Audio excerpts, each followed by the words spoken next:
Much for joining me today for your 3 o'clock news and weather updates from the First Alert Desk. Now we've got an update to bring to you on a story we mentioned earlier about the Home Depot in Jacksonville still being closed due to an electrical fire that happened back on yesterday at around 1:15. This, of course, is the Home Depot on Western Boulevard. Now, the fire department said the fire was limited to inside of an electrical panel and it was quickly brought under control. Deputy Chief Sean Hayes says the fire started with an electrical issue in that service panel. Now, the store is now expected to open tomorrow morning at 6 a.m. Again, after about just over 24 hours shut down. I also want to highlight again the ongoing trade war between U.S. and now this time Brazil, as President Donald Trump, that is expected to tack on a 50% tariff onto all incoming imports from the South American country. NBC's Garrett Hake has more. This morning, a major escalation in President Trump's global trade war, with the president releasing a letter announcing a 50% tariff on imports from Brazil starting August 1st. Mr. Trump specifically pointing to the ongoing prosecution of one of his longtime allies, Brazil's former president Jair Bolsonaro. A show of support for the far-right politician who's been barred for running for office in Brazil this decade and is facing charges for an alleged coup to overturn his 2022 election loss, which he denies. The president calling Bolsonaro's trial before the Brazilian Supreme Court, quote, a witch hunt that should end immediately, echoing his own defense against accusations he tried to overturn his 2020 election loss to Joe Biden. It's a political witch hunt. The president previewing the moves yesterday at the White House. Brazil, as an example, has been not good to us, not good at all. It's the first time the president has explicitly imposed a steep tariff to punish another country for a legal proceeding he dislikes. A tax on Brazilian imports could impact grocery prices in the U.S. Around a third of the coffee Americans drink and more than half of the orange juice sold here comes from Brazil, according to Reuters. Brazil's president saying in a statement the country would respond and, quote, will not accept being abused by anyone. President Trump also sending letters to 7 other countries, none of them major U.S. trading partners, explaining how those new tariffs were calculated.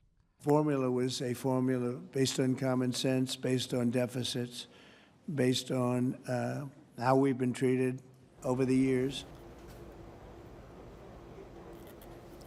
And again, that was Garrett Hake reporting. We now turn our attention to your weather forecast, where again we are tracking showers and thunderstorms across parts of eastern North Carolina. Do have a severe thunderstorm warning right now across Camden and Currituck counties.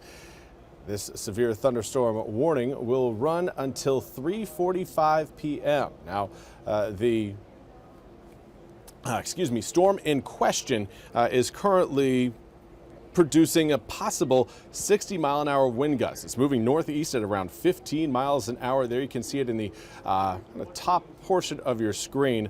Let's again zoom the picture in on some of these storms that are present across eastern North Carolina. Starting out with the line that we're seeing stretch from really Onslow County all the way up to really kind of the I would almost say the Chocowinity area. Lighter showers, yes, but a lot of these showers, again, going to be moving over Highway 17 around Jones County, Craven County, and, of course, Onslow County here over the next about 20 minutes, 30 minutes or so. Now, the good news is it does not look like we are seeing any sort of rotation with that forecast.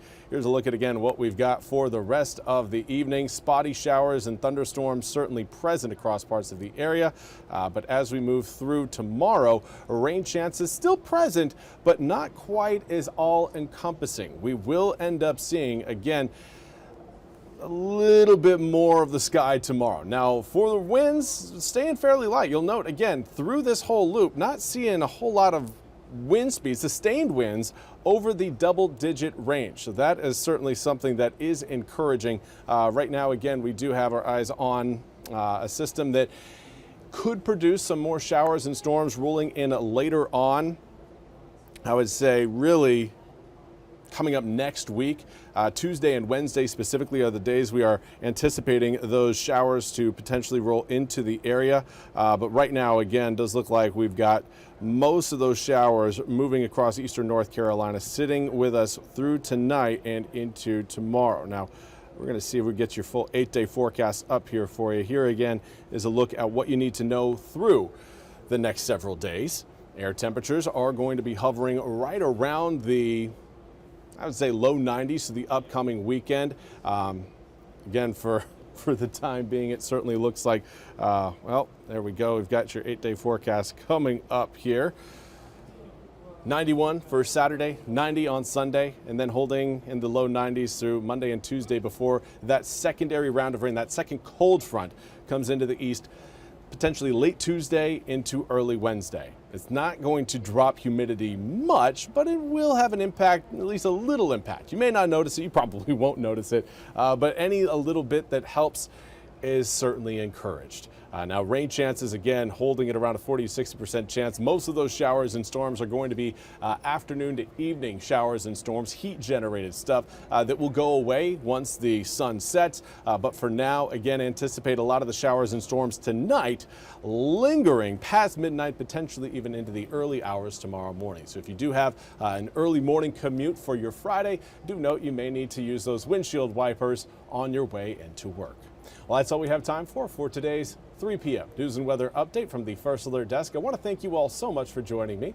We'll be back with more news and weather coming up at the top of the hour. Until then, I hope you all have a wonderful Thursday.